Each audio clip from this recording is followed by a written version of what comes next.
Et salut à tous, aujourd'hui on est en Allemagne pour tester le BMW iX1, premier SUV compact de la marque 100% électrique. Alors bien sûr il y a déjà du monde sur la place puisqu'on a le Mercedes EQA qu'on a testé, le Volvo XC40 aussi, bien sûr l'Audi Q4 e-tron. Je vous invite à aller voir toutes ces petites vidéos que je vous remets en fiche. Alors ici c'est vrai qu'on est un petit peu moins cher, mais niveau autonomie on va le voir que c'est pas forcément fantastique puisque la plateforme n'est pas 100% électrique. Pour autant il a beaucoup de qualité. Bref, après une semaine de test, on va parler de connectivité, d'autonomie, d'efficience, d'équipement. Les amis, c'est parti!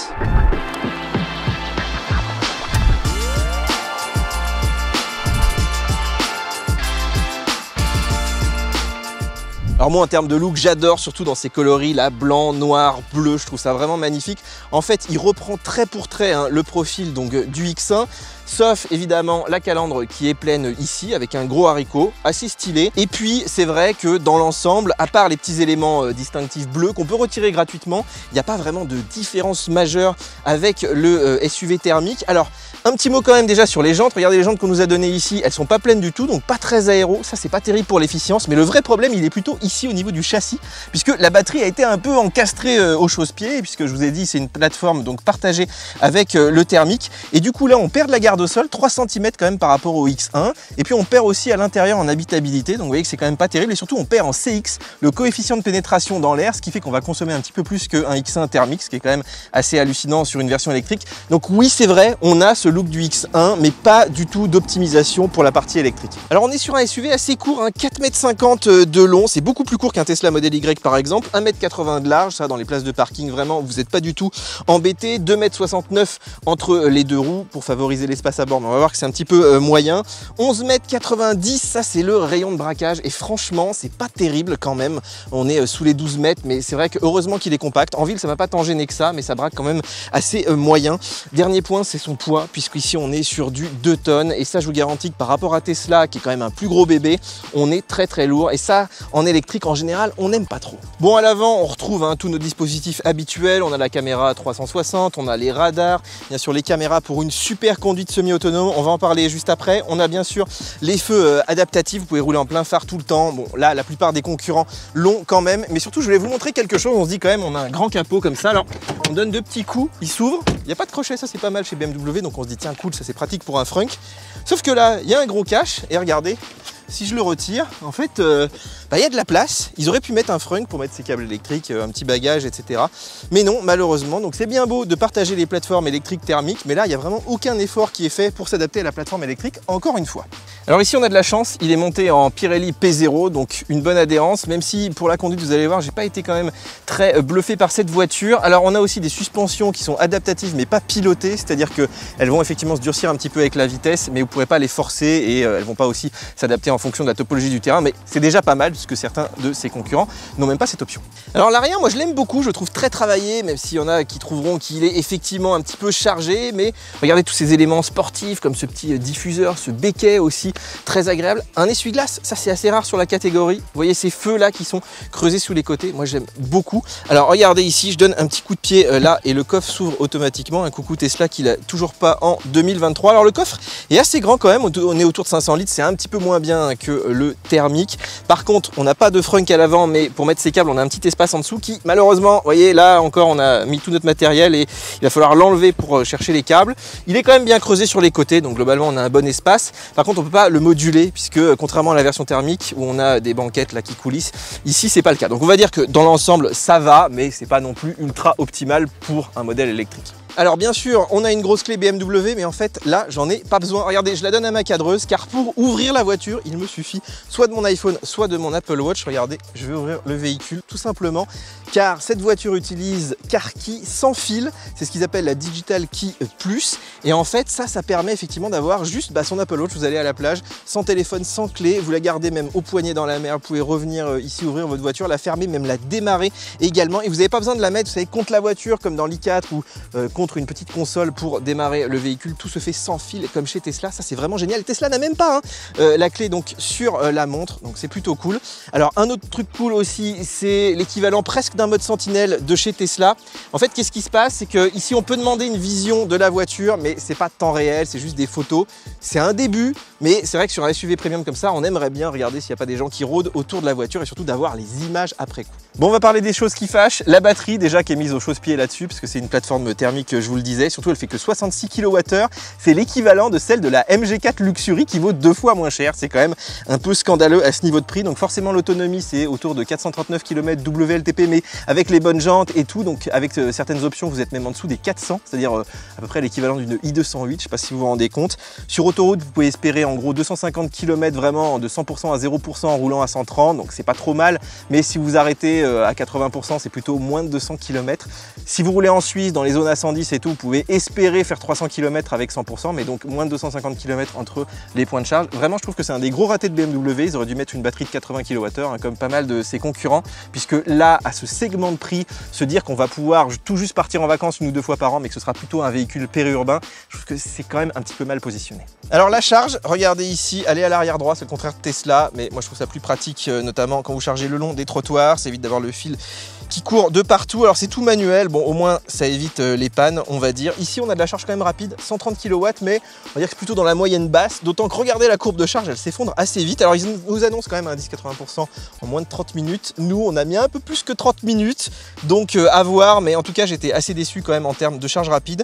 Alors il se rattrape quand même avec de la charge accélérée à 22 kW, c'est une option mais je vous conseille de la prendre, parce que sur les petites bornes de village, vous pouvez vous charger comme ça en 3 heures, donc vous allez au resto, vous remettez quasiment la moitié de la batterie, ça c'est vraiment pas mal. Et puis vous pouvez aussi vous brancher bien sûr sur une simple prise électrique. L'avantage de ces petites batteries, c'est que vous remettez facilement un petit peu plus de la moitié en une nuit, donc ça c'est quand même plutôt cool. Je vous mettrai bien sûr un petit lien dans la description pour acheter ces chargeurs. Bon Sylvia, premier test d'autonomie, 75 km, 1h10, on voit qu'on est en Suisse, on va essayer de rejoindre l'Allemagne. Mais c'est intéressant aussi de voir, tu vois, 75 km, combien ça me prend de batterie. J'ai tout remis à zéro. On va voir aussi notre consommation les amis. C'est parti. Alors là, regardez, on est à la frontière entre l'Allemagne et la Suisse, on est sur des petites routes, on va pas très vite. Et la bonne nouvelle, c'est que on arrive à pas trop consommer, 15,9 voilà pour un SUV, hors Tesla évidemment. Ben, ça reste correct, ça veut dire qu'on peut approcher les 400 km si on fait que de la ville. Donc ça c'est bien parce qu'on a déjà vu des SUV qui surconsomment, notamment les Audi e-tron. Bon les amis, on est sur l'autobahn, vous entendez les petits Icon Extend de Hans Zimmer et on va tester donc la VMAX de ce iX1 de BMW qui est limité donc à 180 km/h, donc on y arrive assez vite. Vous voyez qu'il y a quand même pas mal de bruit d'air, mais la voiture est extrêmement stable. En tout cas c'est assez rassurant, mais voilà, vous pouvez pas aller au-delà de 180 avec cette voiture malheureusement. Bon Sylvia, on a fait combien de kilomètres? 94. Et il reste combien de batterie? Il reste 68%. Donc en gros on a fait à peu près 100 km, on a consommé un tiers de la batterie, donc ça veut dire que dans la vraie vie on peut faire à peu près 300 km, parce que là on a fait un parcours mixte, hein. Petite route, Petite route. Petite pointe à 180 sur l'autobahn quand même. Donc voilà, dans la vraie vie on peut faire quand même 300 km avec cette voiture. Alors bizarrement, contrairement à l'iX3 qui est une propulsion, ici on est sur un 4 roues motrices, et oui les amis, on a du X-Drive, et surtout on a beaucoup de chevaux, 313 chevaux, presque 500 Nm de couple, le 0 à 100 abattu en 5 secondes 6, c'est un vrai dragster. En plus on a une VMAX à 180 à l'heure qu'on a testé ici sur l'autobahn, et franchement c'est quand même plus sympa que l'ID4 hein, qui était autour de 160. Après, est-ce qu'il aurait mieux pas fallu une version propulsion pour que ce soit un petit peu plus efficient, pour que ce soit moins cher aussi? Moi je pense que ça va arriver, hein. Ils ont commencé par cette version 4 roues motrices dans un premier temps, ce qui est plutôt pas mal quand vous habitez à la montagne et tout. Moi je trouve ça cool qu'elle soit au moins au catalogue. Alors sur les petites routes on a envie d'accélérer hein, parce qu'on a de la puissance, et ça c'est vrai que c'est assez agréable, donc on s'attend à une voiture très sportive, très dynamique. Et c'est vrai que déjà la direction, moi je la trouve un petit peu molle, pas très précise, surtout dans les virages. Et d'ailleurs dans les virages, on sent que le train arrière, il survire un peu, ce qui est bizarre parce que c'est quand même une 4 roues motrices. Donc moi j'ai pas trouvé que c'était une voiture qui a été très sportive, dynamique, oui, mais il y a quand même pas mal de roulis. Voilà, les suspensions sont quand même fermes, mais pas tant que ça, c'est-à-dire que la voiture est pas arrivée au sol.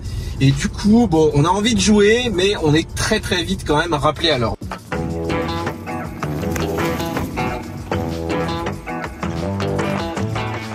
Pas un vrai 4x4, mais on peut quand même faire du tout chemin, et franchement dans la neige le X-Drive ça marche quand même pas trop mal, donc ça c'est assez cool si vous habitez à la montagne. Bon Sylvia, pendant que tu te bats avec les petits virages, moi je vais présenter le nouveau test d'autonomie d'aujourd'hui, à peu près 130 km. On est parti avec combien d'autonomie? 68%. Ouais, parce qu'on n'a pas pu charger à l'hôtel, franchement. Il y a beaucoup de bornes ici. Bah non, c'est bizarre, pourtant il y a plein de voitures électriques. Et donc on a à peu près 130 km à faire, j'ai tout remis à zéro. Là tu vois, il nous en reste encore bien 110. Donc on va être sage sur l'autoroute, parce qu'il y a une bonne portion d'autoroute. Donc t'essayes de pas dépasser le 170 s'il te plaît. J'essaye. Il a dit qu'on va arriver à 26%, donc... Voilà, mais 26% si on roule normalement. Si c'est toi qui roules, on arrivera à 3%. Je vais être sage. On verra, pour une fois. Alors regardez, ça c'est cool. Maintenant il y a des options pour les itinéraires. On peut mettre, regardez, une préférence de pourcentage à la station. 10%, je trouve que c'est pas mal. Et à destination, alors moi j'ai mis 20%. Je trouve que voilà, quand j'arrive dans une ville et tout, j'ai pas envie d'être à 5% parce que je suis pas sûr de pouvoir recharger. Et puis on peut privilégier BMW Charging. Par contre, on peut pas forcer Ionity, Total, enfin un réseau sur lequel on aura un abonnement spécifique. Bon Sylvia, on en profite, on est sur les petites routes. Qu'est-ce que tu penses de la conduite? Déjà, est-ce que tu es bien installé dans ce iX1? Écoutez, je suis bien installée. Le siège est ferme, mais je suis bien installée. L'appui-tête, il est trop loin. Il est trop loin. Pour moi, en tout cas, il est trop loin. T'as une petite poignée quand même là-haut, t'as vu? Oui, j'ai une petite poignée. Moi aussi, ce qui est plutôt pas mal. Petit toit ouvrant, sympathique. Ça va. La conduite? La conduite, je vais te dire juste pour le volant, je l'ai trouvé un peu trop grand. Ah ouais. Pour moi, en tout cas, je pense que c'est pour voir ici l'écran, mais bon, il est trop grand. Et je suis trop loin de la coudoir, ouais. De la coudoir. Surtout qu'il n'est pas réglable en hauteur, tu vois, tu peux pas le lever là du tout, oui. Donc la position de ton siège va beaucoup dépendre de ça. Mais sinon, au niveau de conduite, c'est nickel. Ouais. Elle ne bouge pas trop dans les virages, elle accélère vite.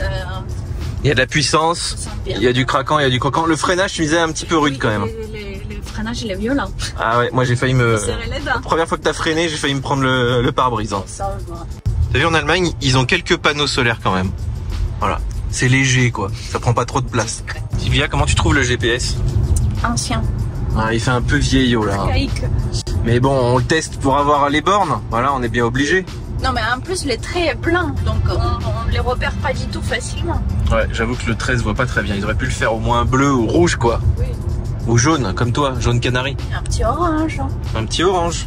Par contre, il y a des petites fonctions de réalité augmentée qui sont quand même bien pratiques. Vous voyez ici à l'approche d'un rond-point, c'est plutôt pas mal fait. Et Sylvia, regarde derrière toi, il y a des panneaux solaires, mais sur toutes les maisons ici. C'est incroyable. Non, plus incroyable, c'est quand même qu'on voit aucune Tesla dans ce pays. Et on voit aucune Tesla, ouais. Alors c'est peut-être par fibre patriotique, tu vois. Mais il faut rappeler quand même que l'usine de Tesla est en Allemagne, donc on devrait en voir théoriquement. Mais écoute, moi je suis fasciné par tous ces panneaux. Regarde les toits de panneaux solaires qu'il y a partout, c'est incroyable. Là aussi, ils sont en train d'en mettre. Regarde, ils en mettent partout. Alors sur autoroute, c'est une voiture qui est vraiment très agréable, c'est une vraie routière. Déjà on est très bien installé, même si ouais, c'est un petit peu ferme au niveau des sièges, mais on a une bonne position de conduite. En plus, on a vraiment très peu de bruit dans l'habitacle. On a une super conduite semi-autonome, regardez ici. Je mets juste le clignotant, il va changer de voie automatiquement. Donc ça, c'est vraiment génial d'avoir ça sur ce niveau de gamme. Si je le remets à droite, regardez, elle se rabat. Voilà, là encore, elle fait tous les contrôles, même s'il faut être assez attentif. On a une petite vue 3D, comme chez Tesla.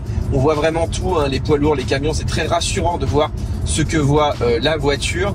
Et puis, moi, ce que j'aime bien, c'est qu'il n'y a pas de bip bip. C'est-à-dire, vous avez un volant capacitif. Si vous mettez juste 2 doigts ici, il va repérer votre présence. Si jamais vous lâchez le volant un petit peu trop longtemps, il va pas biper. Il va commencer déjà par vous faire, regardez, des petits symboles lumineux. Et là, en fait, vous avez juste à remettre les mains sur le volant. Vraiment, les bip bip, ils interviennent qu'au dernier moment. En plus, vous avez un afficheur tête haute au-dessus du volant. Alors, évidemment, il est un petit peu plus petit que sur le X3, que sur les modèles un peu plus récents là qu'on a testé, un peu plus haut de gamme aussi. Mais je dirais qu'il fait le job. Hein. On a effectivement la lecture de panneaux, on a la conduite semi-autonome, différents modes. On a un peu de cartographie, mais je dirais que la cartographie, effectivement, elle est moins sympa que dans la i4, la X, etc. On a vraiment tout l'espace ici.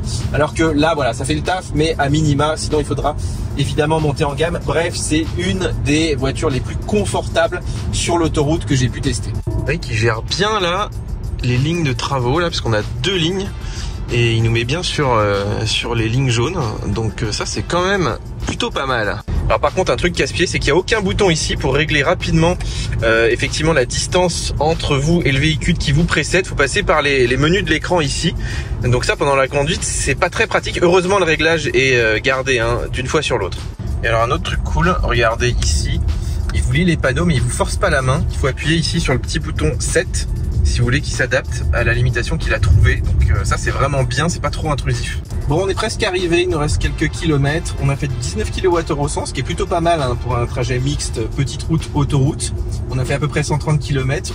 On était parti à 68%, ils nous avaient dit qu'on arriverait à 26, là on est à 27, mais il nous reste quelques kilomètres, donc il est assez juste dans ses prédictions. Donc pour l'instant plutôt pas mal en termes de conso, en termes de prédictions. Maintenant on va voir ce que ça donne au niveau de la recherche d'itinéraire, du placement des bornes sur le trajet. Sylvia, quand on charge, il faut se nourrir et boire une petite bière allemande aussi. Bon appétit. Bon appétit. Alors là on est à Ulm, on doit aller à Nordlingen, donc 84 km. Et il nous dit qu'on doit arriver à une station de recharge donc à 16%, qu'on va remonter à 44% pour arriver à 20%. Ça c'est ce qu'on a prévu dans le système, qu'on puisse arriver à 20% à la destination. Donc voilà, pour l'instant ça a l'air assez bien fait. On a vraiment un détail d'itinéraire chez Tesla, même s'il faut aller voilà dans les petits menus pour voir un petit peu les itinéraires. Mais en tout cas ça a l'air de fonctionner. En tout cas pour l'instant les valeurs qu'on a eues sont bonnes, donc on va voir si c'est encore le cas maintenant. Alors une fonction que j'aime beaucoup chez BMW, regardez, là je vais rentrer dans un petit chemin. Bon, j'ai pris un chemin quand même très large, mais imaginons que je puisse pas faire demi-tour ici. Je m'engage dans ce petit chemin comme ça, je roule quand même voilà, une bonne vitesse, etc. Donc maintenant je m'arrête, je mets la marche arrière, donc vous voyez ici, et là on a démarré l'assistant de marche arrière, et en fait là il va reculer tout simplement sur les 50 derniers mètres. Donc les amis, regardez, c'est parti. C'est lui qui refait le chemin en fait à l'envers, donc ça marche sur 50 mètres. Et ça c'est vraiment pratique quand vous êtes de nuit, vous êtes dans un endroit que vous connaissez pas bien, puisqu'il se rappelle de la trajectoire, il va la suivre vraiment au millimètre. Évidemment, si jamais il y a des obstacles au milieu, il va les voir, il va s'arrêter, il va pas faire non plus n'importe quoi. Vous voyez qu'on arrive sur une route, il faut toujours faire quand même un petit peu attention. Mais là, je n'ai rien fait et il m'a remis voilà, ma position de départ. C'est incroyable, non ? Bon alors les amis, on arrive comme prévu à notre Fastned. Donc c'est plutôt cool, puisqu'on est bien à 16% comme ils me l'ont annoncé. Donc c'est assez rassurant quand même de voir qu'il est capable d'avoir un bon pourcentage aux stations. Alors vous voyez ici on voit la puissance de charge, on voit l'objectif avec l'heure, 45%, là on est à 123 kW mais on n'est qu'à 23%, donc c'est normal qu'on ait encore un peu de vitesse. Et puis il nous met donc la limite pour arriver à notre destination, vous voyez ici, on nous avait dit à peu près 12 minutes, c'est 15h57, donc c'est à peu près juste a priori. Ce trajet comprend un arrêt de recharge. La durée estimée de conduite est d'1h31, dont un temps de recharge de 12 minutes. Alors vous voyez, ça c'est vraiment cool, il vous annonce les arrêts de recharge, le temps passé. Ça c'est un truc qui n'existait pas avant chez BMW et on vous le dit dès le début, dès que vous prenez la voiture et que vous avez fait un trajet. Là on va aller voir les chutes du Rhin les amis et on n'est plus que 18% de batterie. Du coup il va falloir forcément qu'on se recharge. Donc voilà, on est arrivé aux chutes du Rhin les amis, d'ailleurs c'est un endroit magnifique à Schaffhouse en Suisse. Il nous reste 62% de batterie, il nous avait dit 55, donc il s'est montré, on va dire, un peu trop pessimiste. Mais bon, il y avait des autoroutes illimitées en Allemagne, donc peut-être que voilà, il envisage qu'on roule un peu plus vite que 130. Nous, en tout cas, on a roulé à 130. On a fait du 13,9 de moyenne, ce qui est vraiment pas mal sur 83 km, essentiellement quand même de la petite route et un petit peu d'autoroute. Donc là, c'est pas mal. Là, on a quand même une bonne autonomie. On peut extrapoler autour de 400 km.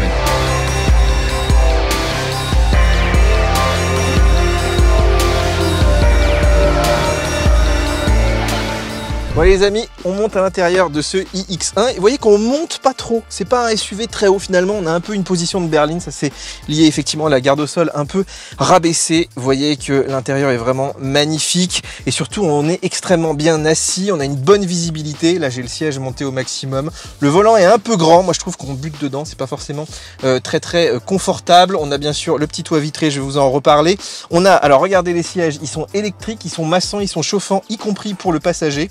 Là, je suis au maximum en termes de hauteur. Je fais 1m70, donc vous voyez qu'on a vraiment beaucoup d'espace. On ne se sent pas trop engoncé. Dans vraiment la position de conduite, elle est top. Bon, nous voilà à bord de cette BMW iX1 et vous voyez que ça présente quand même très bien. Les assemblages sont toujours d'une très bonne qualité chez BMW. Vous voyez ici le petit bouton là pour régler le son. Alors il y a un mélange de matériaux qui est assez agréable à l'œil. Ici ça fait un petit peu alu brossé comme ça. On a bien sûr du cuir, des surpiqûres, un petit peu de plastique dur quand même, un magnifique volant en cuir qui est assez gros, vous le voyez ici, mais ça permet de voir les compteurs. Et puis on a quand même des choses assez travaillées comme ici la petite poignée, vous voyez aussi. Alors on n'a pas de poignée électrique comme chez Tesla ou sur le haut de gamme BMW. Vous voyez aussi ici les haut-parleurs, évidemment c'est en option. Les petites surpiqûres sur les portes. Bon, c'est vrai, moi il y a quand même des éléments, par exemple ici là le Komodo, je trouve qu'il fait quand même très plastique. Même ici, ça a l'air d'être en métal et tout, pas du tout, c'est tout du plastique. Et du plastique, on en a quand même du plastique assez dur ici. Bon, vous allez dire que je suis peut-être un petit peu vieux jeu, mais moi j'adore avoir des vrais boutons physiques, notamment sur le volant. Regardez cette petite molette très quali. Même chose ici pour la conduite semi-autonome, on n'est pas obligé de glisser comme chez Volkswagen, c'est vraiment très désagréable. Pour les vitres électriques aussi, des vrais boutons, régler les rétros également, on a une vraie poignée là. On a aussi des boutons pour les ouvrants, pour aussi ici les mémorisations des sièges. Et si je vais voir la clim, alors oui, il y a une clim tactile, vous la voyez ici, mais on a quand même des vrais aérateurs. On a ici, on peut régler la force effectivement du flux. On a aussi des vrais boutons pour tout ce qui est dégivrage avant, arrière. Et puis chez BMW, ils conservent cette console, moi que j'aime beaucoup. Regardez le sélecteur de boîte, il prend vraiment aucune place. Il est pas loin là, comme sur la MG4 par exemple.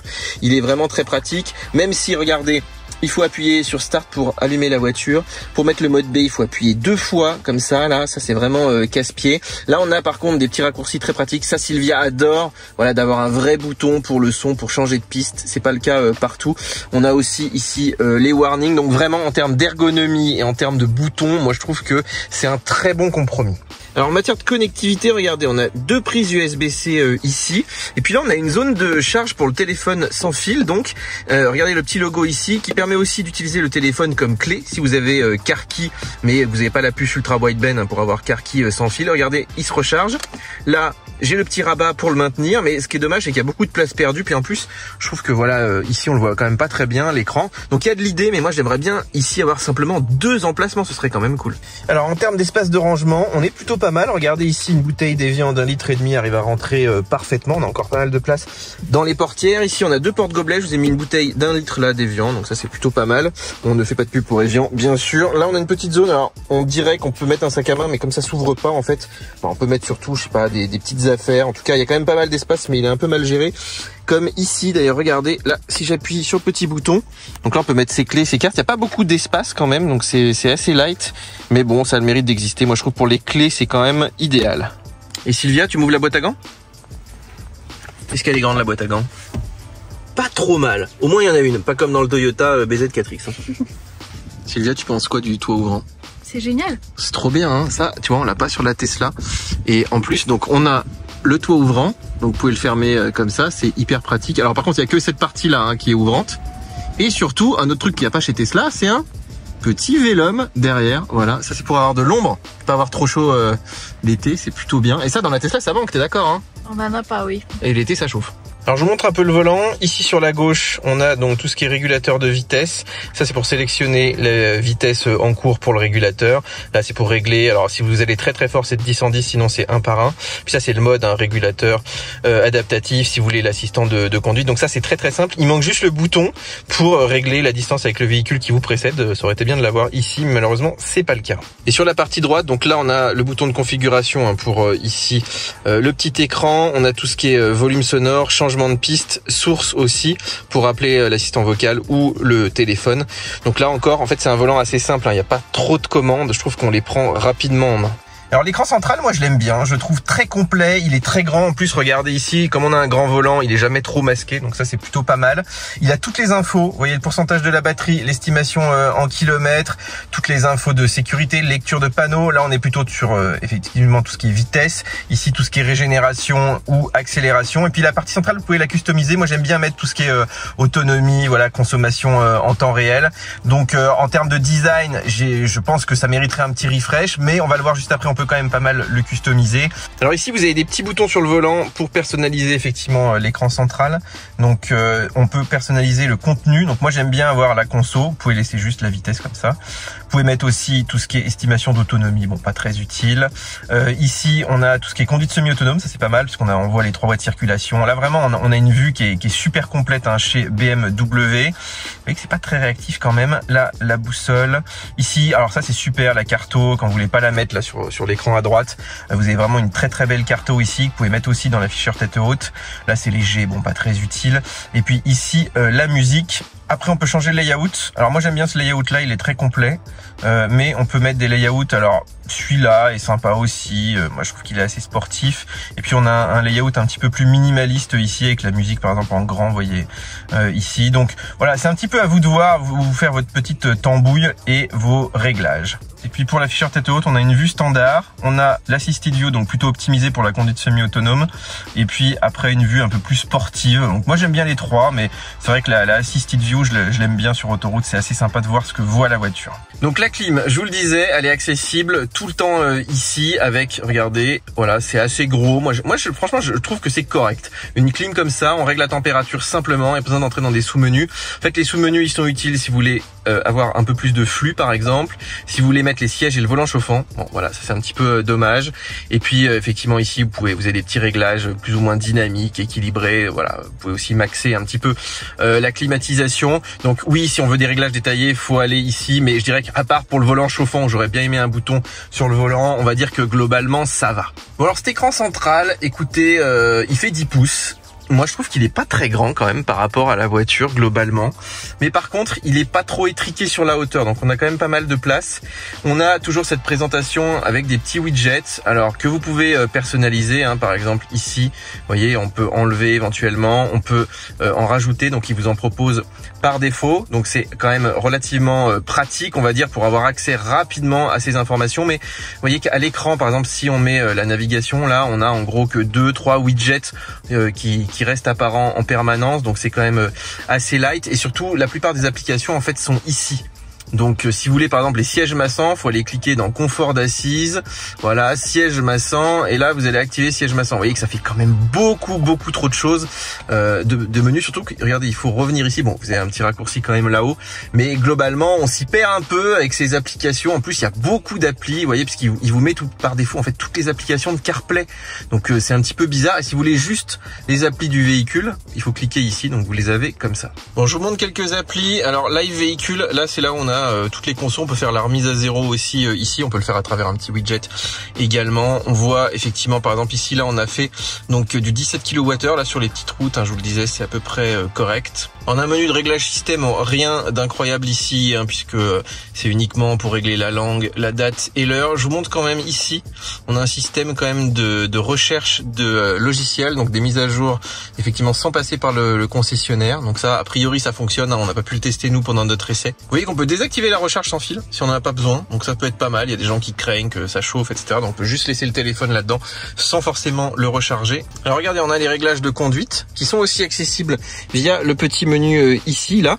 Alors ici on peut effectivement régler rapidement les aides à la conduite, par exemple l'avertisseur de franchissement de ligne, tout ce qui est Iconic Sound, donc pour avoir du son artificiel un petit peu, l'assistant de démarrage, voilà, pour avoir le démarrage en côte. Mais vous voyez qu'il faut aller à chaque fois dans les petits menus, etc. Voilà, le frein de stationnement aussi, le son du moteur, récupération. Vous voyez que d'ailleurs qu'on peut régler ici la récupération en position D. Bon, moi j'utilise le mode B, mais vous pouvez la mettre tout le temps élevée ou la mettre aussi en automatique. Ici vous avez les préférences de la recharge, donc vous pouvez planifier, vous pouvez limiter aussi le courant, hein, si vous voulez à 6 ampères minimum. Vous pouvez planifier un départ, vous voyez, hebdomadaire. Donc il y a pas mal on peut mettre pas mal de pré-réglages, donc ça c'est plutôt cool. Alors vous voyez que ça c'est pratique, on peut faire le déverrouillage en cas d'approche et le verrouillage en cas d'éloignement. Ça j'avais pas vu qu'on pouvait le régler comme ça, donc c'est quand même assez pratique. On a aussi de l'antivol, on a plein de préférences, hein, pour le déverrouillage évidemment, avec en mode P, voilà, vous avez aussi des signaux sonores si vous voulez que ça donne un petit klaxon quand vous verrouillez la voiture. La digital key, ça on l'a vu, hein, c'est la clé effectivement sur le smartphone. On peut aussi configurer effectivement le coffre avec l'ouverture au pied. Vous voyez ici, on peut le désactiver éventuellement. On peut régler la hauteur d'ouverture, ça c'est plutôt pas mal, vous voyez, si vous voulez pas que ça s'ouvre trop haut. Voilà, après on a aussi le stationnement, également accessible ici avec le petit raccourci. Donc là, bon, rien d'incroyable, hein, c'est toujours la vue de stationnement. Vous voyez qu'on a une vue parking, la vue panoramique aussi, donc ça c'est plutôt pas mal. Et puis on peut mettre même une petite vue 3D, vous voyez ici, alors hop, là on est en train de charger par exemple. Vous voyez, c'est pas mal fait, vue station de lavage. C'est rigolo ça. Alors bien sûr on a l'assistant personnel BMW, on peut dire OK BMW, j'ai chaud. Je baisse la température. Ouais, donc globalement, il marche quand même pas mal pour, on va dire, les commandes basiques, même pour le GPS, ça peut être assez facile. Vous avez des exemples ici de questions. Il est assez efficace, il reconnaît bien la voix. Ça, c'est plutôt pas mal. C'est un petit peu meilleur que tout ce qu'on a chez les asiatiques qui marchent rarement.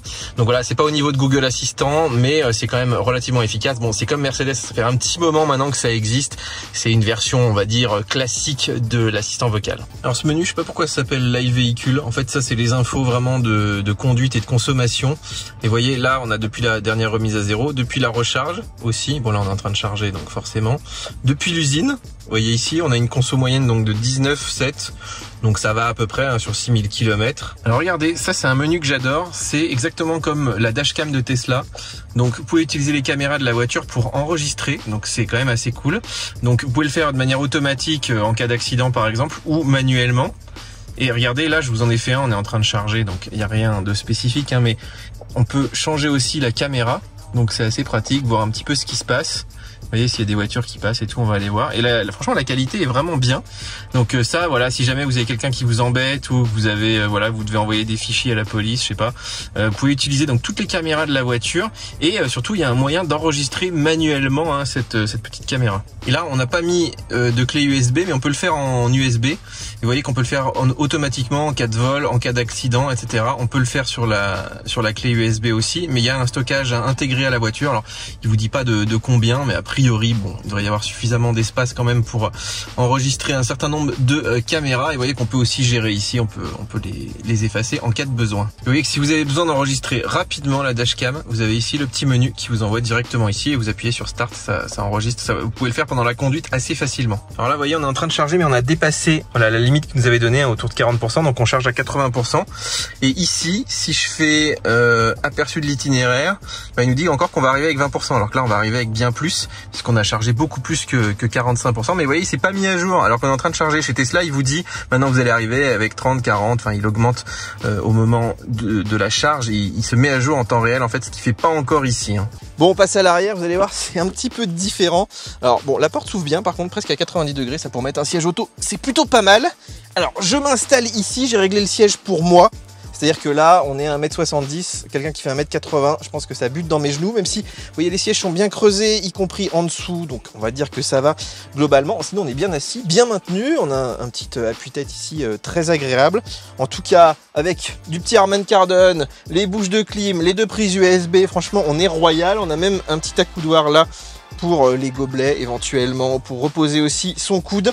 Alors on passe à la place du milieu. Alors là par contre ça c'est vraiment un crève-cœur sur cette voiture, c'est dommage. Pour une plateforme électrique déjà on a une énorme console centrale. Donc vous voyez les pieds on est obligé de les mettre de part et d'autre. En plus on a ce bloc de clim qui est très avancé. Ici ils ont fait une zone, je sais pas pourquoi, pour ranger des affaires, mais ça va glisser pendant le trajet. Et puis là je suis pas très bien assis, c'est très dur. Ici j'ai même les blocs de ceinture qui me font mal.